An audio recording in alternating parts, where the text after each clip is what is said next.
All right, let's go ahead and get right into this. This is Mu+ua, NBOXO.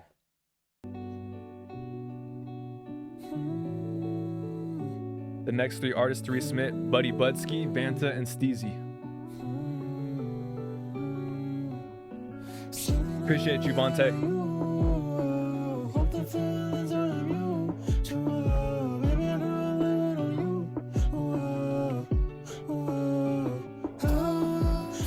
Doing well, Ace. How are you?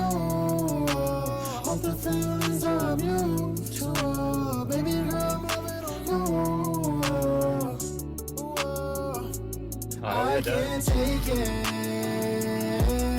Just gotta be far away. It's heartbreaking. The distance away. I can't take it. To get on the wheel, type your artist name in the chat, Vontae. It's heartbreaking.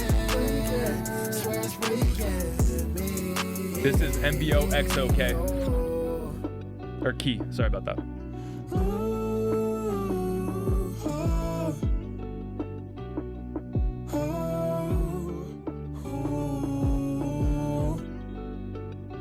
Stay with me, hey.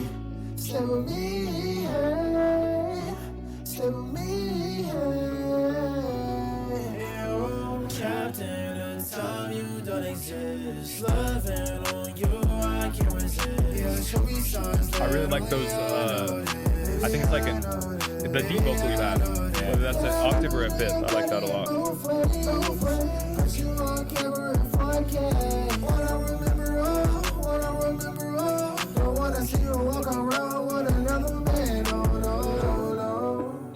Drop your artist name in the chat. At Vontae to get on the wheel. Yeah, at Vontae. Appreciate you, Tio. I can't take it. Just gotta be far away. Y'all vote in the chat. Would you add this to your playlist? You guys let us know if we should add it to ours. I can't take it. Miss you every day. It's Appreciate you, Tio. It's breaking. Much less Slayers. We fuck with you.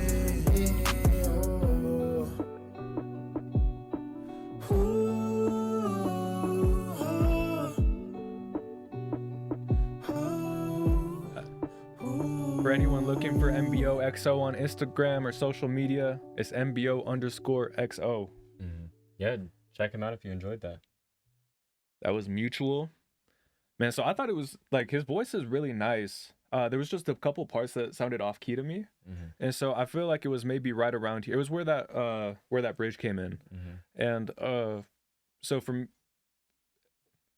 first of all, it seemed like that part was off key and other parts weren't, and so I wasn't sure if he included auto tune on certain parts of the mix and not on all of it. Right, yeah, you couldn't fully tell. Yeah. So for me, I would just make sure that, all those vocals get pitch corrected. That way you just keep them all on key. Again, we talk about this all the time, but, even Beyonce, Ariana Grande, Billie Eilish, everyone uses pitch correction, Right, So to an extent, whether it's automated, kind of what we're doing, whatever it is. Melodyne, different stuff, yeah. And so I would just encourage you have those tools that, again, for these studio recordings where fans have the ability to listen to it back and forth. One little off note can it can stand out versus in a live performance, or you're just out singing at a restaurant.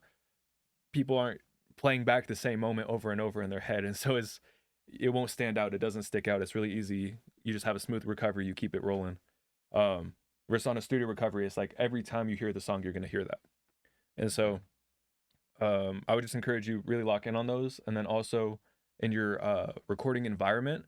It sounded like there might be some bare walls or a lot of reflections in the recording, and so I would encourage you to find ways that if you could hang blankets on the walls, if you could get a rug underneath your microphone, if you could do different things that help cut back some of the reflections in the room, I think that'll also allow you to get a cleaner recording. But yeah, man, NBOXO, I thought his voice he had a lot of a really nice voice. You know what I'm saying? Yeah, super good harmonies, super good, just songwriting and structure. I think.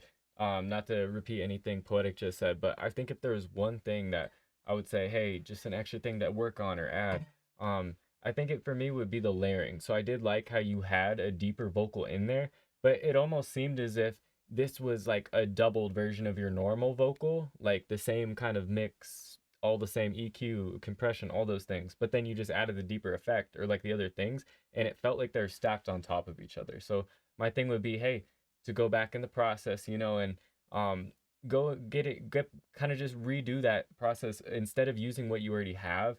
Start from scratch and build. Hey, I'm gonna find these parts in my EQ. This sounds right here because you want it to feel there, but kind of behind the vocal. You don't want it to have the same wide, the same like feel like it's attached to it at all. You know what I'm saying? I think the goal should be to kind of be like support. That would be the best way I could think about it. But I think one thing I noticed was, hey, it felt like everything was kind of piling on. So just going back and redoing the process and kind of finding a separate way where it's like, hey, this makes sense. It's a little quieter. It's not in the back, But I think it feels like it is a copy and paste of kind of your original vocal, but maybe dragged down a little bit and everything. But you know what I'm saying? It can sound good when you're first starting, but as you grow and you get further, it makes a really big difference as you keep going. No, I agree with you. And I saw in the chat, Real Ghost was like, am I tripping or is this track clipping in the chorus? 100% you are not tripping. I heard that as well, Real Ghost.